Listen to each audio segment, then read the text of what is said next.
Hey everyone, how's it going? So you're riding with Kenny. A couple of things here. Cheap parts. I've spoken about that a gazillion times now. It's like I'm beating a dead horse, but it's like people just don't get it through their heads. There's a reason cheap parts are cheap.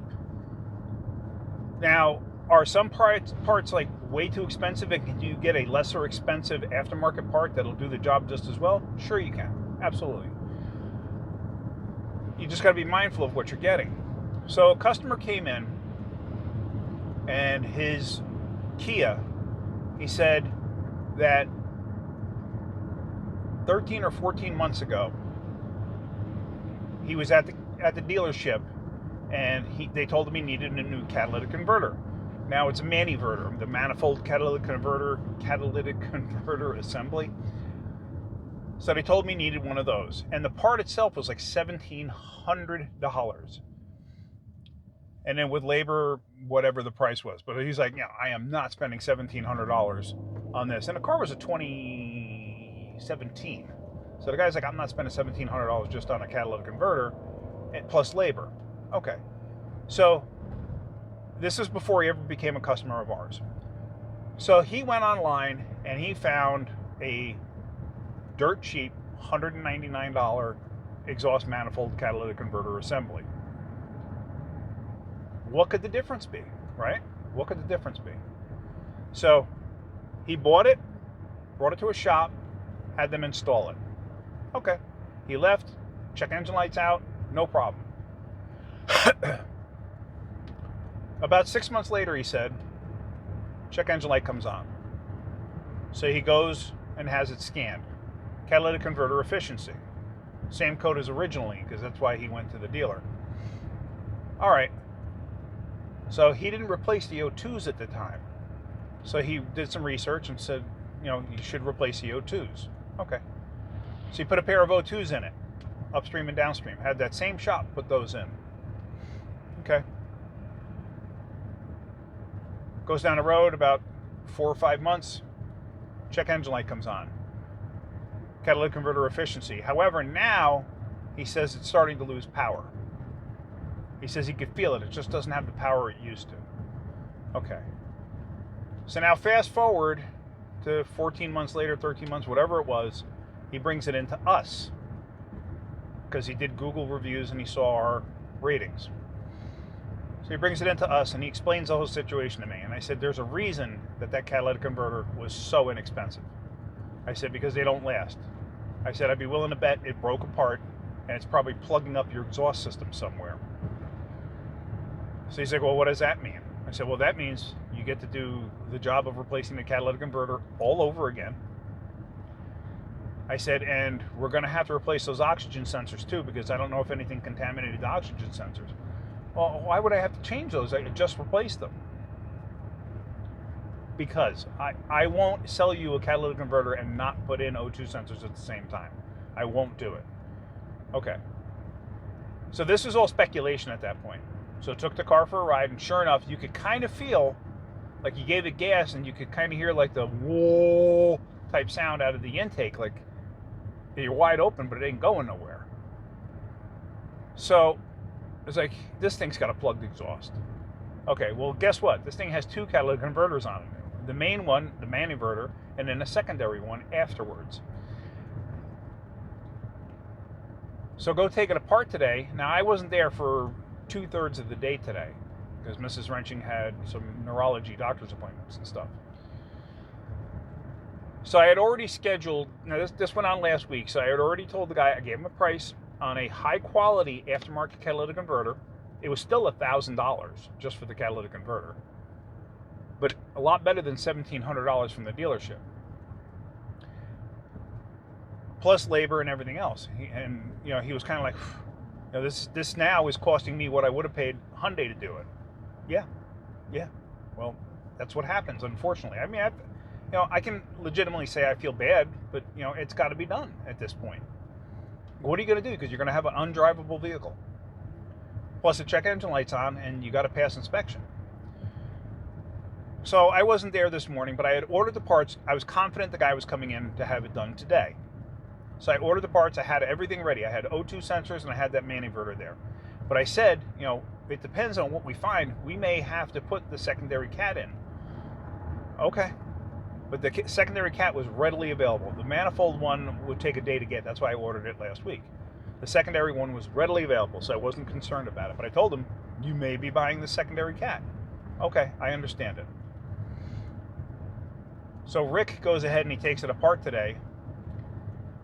And sure enough, the O2s, they tighten them so much onto those manifolds. Now you got to remember, this is just a year old.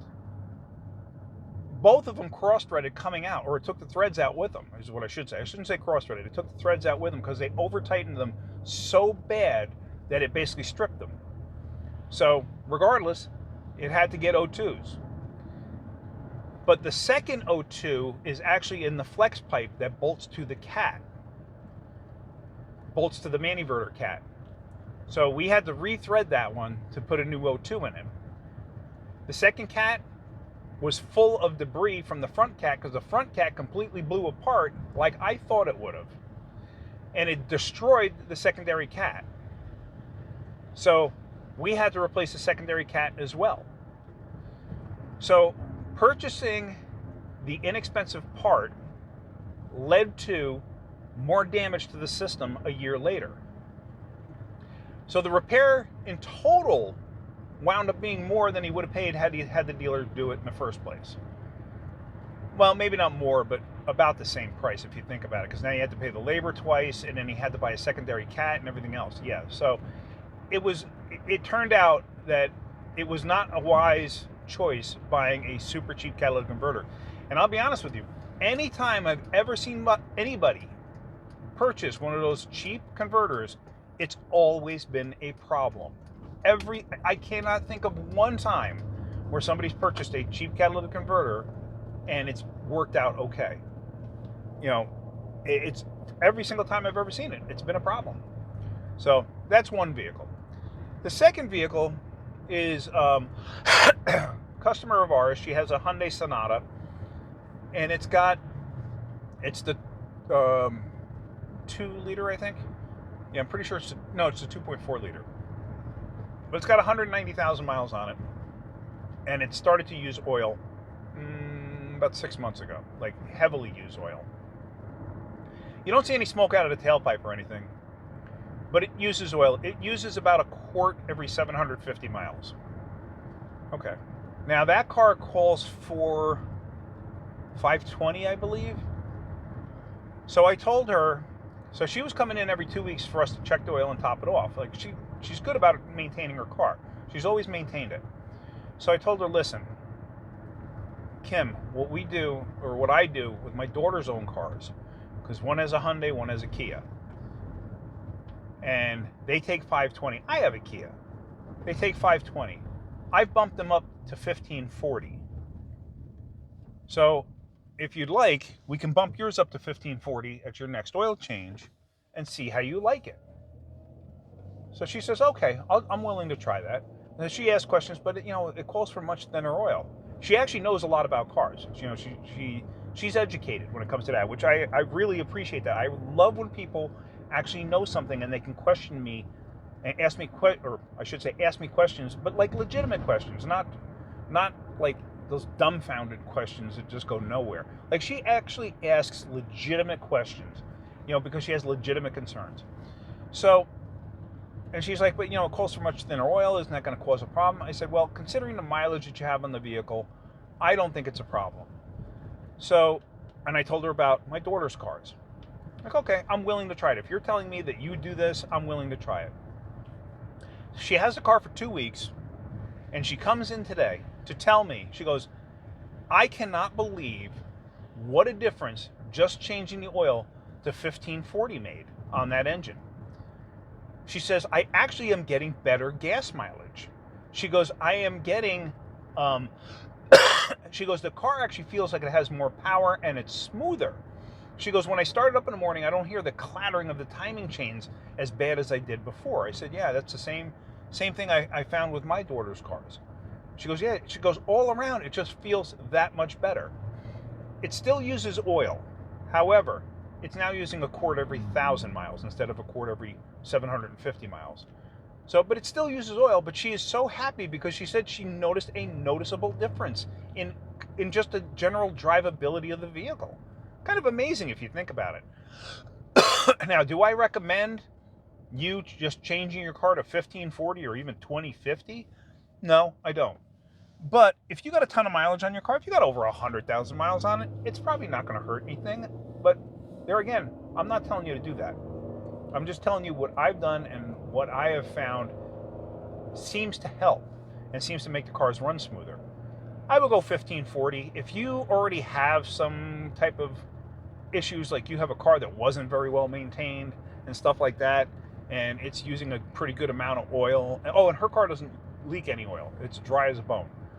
But if you have a car that wasn't well maintained and you got over 200,000 miles, I don't see why 2050 wouldn't be a good thing to do. I mean, try it. If it works, it works. If if you find that, you're losing gas mileage or whatever, then maybe try 1540. Just see what works for you. But like I said, I'm not sitting there telling you to take your brand new vehicle that calls for 016 and shove 2050 in it. I'm not saying that at all. I used to do that with 4.6 Fords and 4.7 Chryslers and 3.7 Chryslers and 5.4 Fords. I've done it with all of them, and I've never had a problem. I've never had an issue. A friend of mine, his 5.3, he runs 2050 in his 5.3 GM. Doesn't have any problems with it. So, but his is a DOD delete also.